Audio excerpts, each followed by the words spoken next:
were victims of my hands-off approach to sprains, strains, or acute minor illnesses.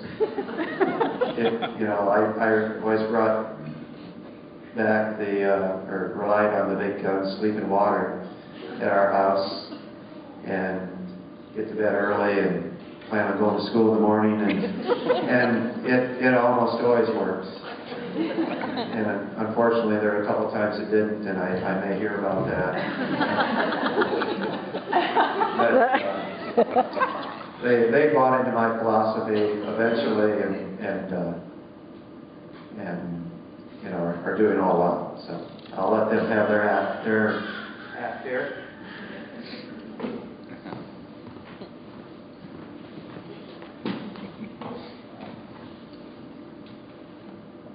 Are you ready? I'm Lisa. I'm the first child, and I was always the most obedient. I got perfect grades. I never really did anything wrong. And last year on Christmas, no less, we were all playing cards and just talking, and Dad said, "You're the most difficult child now, Lisa." So I'm so happy to be here. Just share a few things. And the first thing that comes to mind, I had a natural childbirth with our third baby, and he weighed 9.5 pounds. And Mom had to beg Dad to get off work so he could come meet his grandson. And he walked into the room, and he looked at me, and he said, "Lisa, you look tired." And this is coming from a guy who got his halo off early so he could return to work. So, of course, I wasn't getting any sympathy from him. Dad was a guy who refused to have the title doctor before his name on his daughter's wedding invitations. He thinks he's above using Kleenexes, and he prefers, after a good long run, to just have the dogs lick him down instead of take a shower.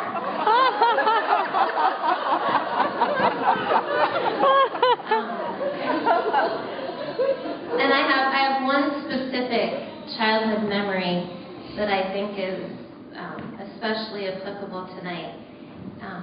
We often took a vacation in the summer, and Dad really liked the car top carrier that we would use.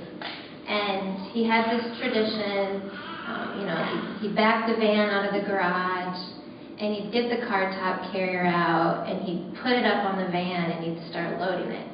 And every single time he did this, he would take off his t-shirt, and he'd take the sleeves, and he'd tie them in the back of his head, and make some kind of headdress thing.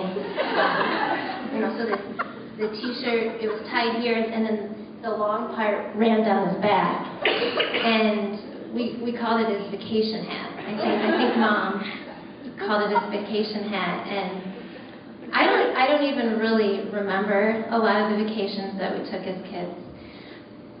But I remember just watching the vacation hat go on, and then it was like, he just changed. When I was a kid, I didn't understand the stresses of being a physician or the daily grind, and it was just fun for me to see him. He seemed so happy, and he teased Mom even more than normal, and he just had zest, more zest. And like I said, I remember the vacation hat more than any of the vacations we ever took. And I get when you ask a patient not to eat fast food, and then that patient parks her car in front of your office window and eats her French fries right in front of you while you're trying to catch up on your dictation over your lunch hour. I get it. That can steal your zest.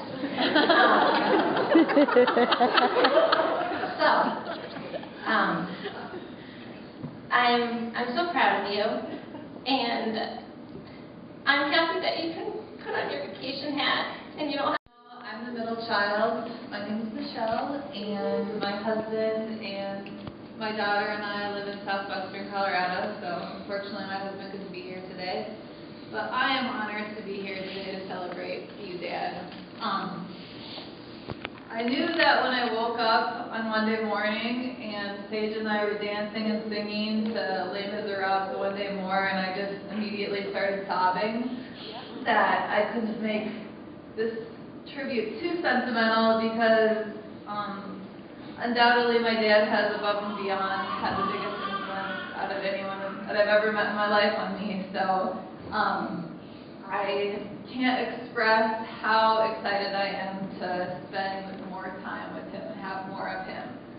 I remember many years ago, probably when I was in middle school, it was around Christmas time, and our doorbell was always ringing with patients coming over and bringing my dad baked goods and presents. And this one elderly woman came over and had, of course, some magnificently delicious things to give us.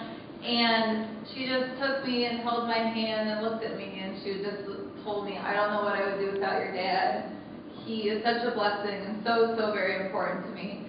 And it was one of those aha moments as a very selfish teenager that, wow, my dad takes care of more people than just me.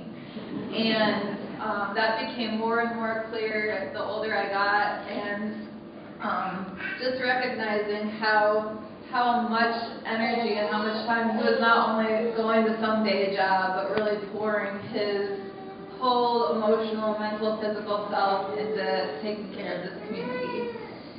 And on top of that, some highlights that, of course, he was taking care of me. He helped take care of many bad decisions I made. Some being getting way too sunburnt in Panama and cutting off a mole in the middle of my chest, which I now have a beautiful scar to always think of my dad. And getting my ears pierced too many times, and having a cyst grow that was cut off, and Sam could tell that story maybe later. And other things like going hunting with my dad and getting a huge black eye, and I guess I'll blame a little bit of that on him, but the part I remember most about that story was, I mean, he's taught me my whole life to be tough, and we pulled into a gas station in the Grand, and he was like, "I'll go get something for your eye, I'll be right back." And he comes back with a can of cold Pepsi and goes, "Just put this on your eye, it'll be fine."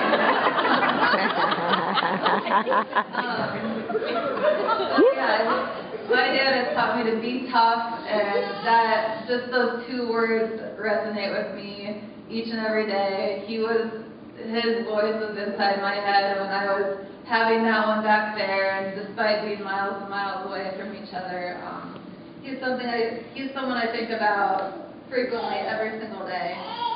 And I know all of us in this room have so many stories of when he took care of us. And, you know, as humans, I believe that our primary instinct is to take care of one another. And I'm just so proud that that's what my dad chose to do for his career and what he devoted himself to each and every day. So fortunately, retirement doesn't mean that you're quitting from taking care of us. Sage and I are thrilled about that. But we also realize that it eventually involves us taking care of you, something we're very much looking forward to. And so may we embrace the years, Dad, that we have together and taking care of each other.